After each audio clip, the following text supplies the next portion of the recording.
So I'm here with Derek from iContact at AdTech.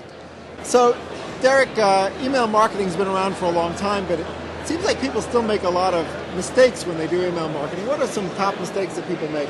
They make lots of mistakes. Probably the biggest one is that they fail to start the relationship correctly with the subscriber coming onto the list.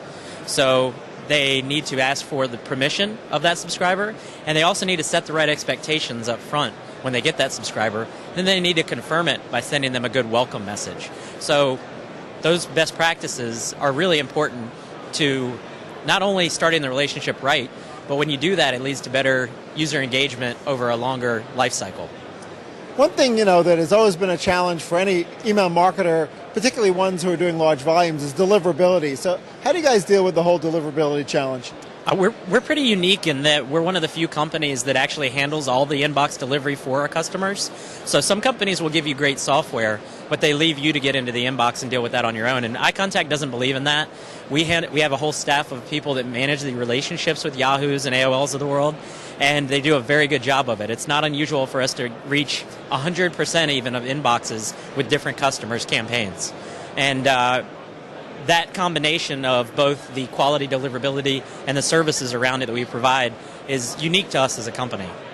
Great. Another topic that comes up in the email marketing arena a lot is what's the right frequency? And it may not be the right frequency for your whole list, but certain people within your list may actually want different frequencies. How do you deal with that? Well, relevancy is always key, and frequency is a component of relevancy, obviously. So if your business model supports it, you can ask them up front when they register what frequency they would like, weekly, daily, monthly, whatever works for your business model. And the number one reason people unsubscribe, we see this in studies all the time, is too many messages that aren't relevant to them.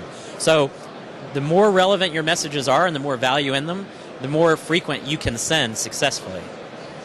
So does your platform have both front-end GUI and API accessibility?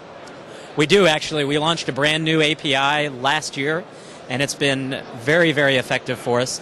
We've built an entire product within Salesforce using our own API, so it's very robust, and we have many different customers using it now to write their own business rules and interact with our software through the back end and send their messages with the good deliverability. So you can do everything through the user interface, but you certainly don't have to. You can interact through the web. Great. So obviously there's a lot of folks in the email deliverability business. How would somebody know if they should consider you guys as one of their options? Well, we're not scared to let the numbers do the talking. One of the first things we do with a potential new customer is we'll run a free test for them in many cases and allow them to look at their open rates, their bounce rates, the click-through rates. And a lot of times what that will reveal is a spike in spam complaints for them and a spike in the unsubscribe rate for them that they're not used to. Just did that with a customer the other day who was used to a 0.1% unsubscribe rate. He sent with us and had a 1.5% unsubscribe rate. So what that's telling us is there's a whole portion of his list that isn't seen as messages, and he sends through iContact, and boom, there he is in the inbox. So I would say, whether you're working with us or any other provider, make sure that they're willing to do a test with you, and make sure they're willing to stand by and prove their numbers. So how do you know whether or not to actually just take somebody off your list if you haven't gotten a response? Should you leave them on the list forever because they haven't complained, or should after a certain point you just decide maybe they don't want to hear from me? Well, going back to the mistakes that companies make, one of the mistakes they make is just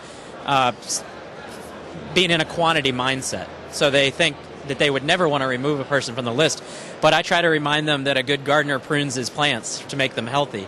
And you have to do the same thing with email marketing. You have to run reports to figure out who's doing nothing, because those people are costing you money over the long term when they're not engaged. But you don't want to just throw them away either. You want to give them a chance to engage with you. So one thing our account managers do at iContact with our clients is we run re-engagement campaigns to those segments of the list that are doing nothing, and we're able to save a percentage of them, and we're able to discard the others when it proves out that they're just dead weight. So sometimes marketers will be in the mood to use particular keywords, either in their subject line or in their body copy, but those might be keywords that trigger spam filters. How do you educate your marketers on that, and how do you sort of help them deal with the fact that certain keywords are spam triggers? Yeah, well, we're seeing a lot less issues than we used to in the industry with keywords and that type of filtering. The ISPs, AOLs, Yahoos of the world have gotten a lot better at filtering with different methods than just words. That's sort of the old school way to go about it. Now, obviously, you don't want to be selling Viagra for free, but other than things like that, you know, we find that when we run split tests with words like free and trial and things like that, that there's very little difference in the performance.